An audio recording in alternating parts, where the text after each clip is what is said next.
ఏడాది పాటు గోల్డ్ కొనుగోలు చేయొద్దని ప్రధాని మోదీ విజ్ఞప్తి దేశవ్యాప్తంగా సంచలనంగా మారింది. దేశం ఆర్థిక సంక్షోభంలోకి వెళుతుందా అనే ఊహాగానాలు మొదలయ్యాయి. అయితే ప్రధాని వ్యూహం మాత్రం వేరే అని, దేశ ఆర్థిక వృద్ధి పటిష్టతే ఆయన లక్ష్యమని ఎకానమిస్టులు అభిప్రాయపడుతున్నారు.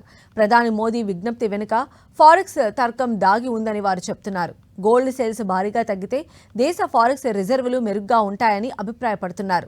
విదేశాలకు వెళ్లే డాలర్ల ప్రవాహాన్ని నేరుగా తగ్గించే ఛాన్స్ ఉందని చెబుతున్నారు.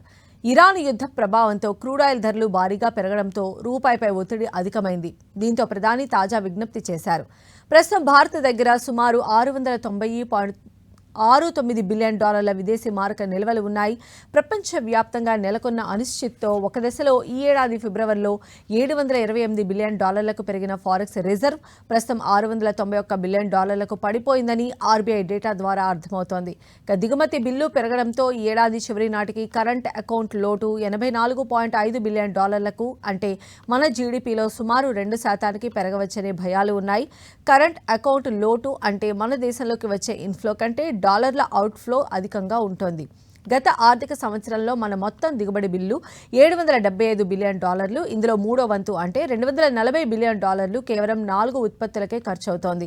ఇందులో క్రూడ్ ఆయిల్కు అధికంగా 134.7 బిలియన్ డాలర్లు, గోల్డ్కు 72 బిలియన్ డాలర్లు, కూరగాయలు వంట నూనెలకు 19.5 బిలియన్లు, ఎరువులకు 14.5 బిలియన్ డాలర్ల వ్యయం అవుతుంది. మొత్తం దిగుమతుల్లో ఈ 4 రంగాల వాటాని 31.1%గా ఉండడంతో ప్రధాని మోదీ హైదరాబాద్ వేదికగా తాజా ప్రకటన చేశారు.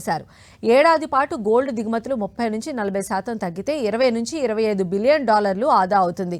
ఒకవేళ 50% తగ్గితే 35 బిలియన్ డాలర్లు ఆదా కానుంది. ఇది కరెంట్ అకౌంట్ లోటులో 50% ఉంటుంది. అందుకే గోల్డ్ కొనుగోళ్లను ఏడాది పాటు వాయిదా వేస్తే కరెంట్ అకౌంట్ లోటు సగానికి సగం దిగివస్తుందని ఆర్థికవేత్తలు చెబుతున్నారు. దీనివల్ల రూపాయి మారకం విలువ మరింత స్ట్రాంగ్ అవుతుంది. ఆర్బీఐ దగ్గర నిల్వలు మరింత పెరుగుతాయని ఎక్స్పర్ట్స్ చెబుతున్నారు.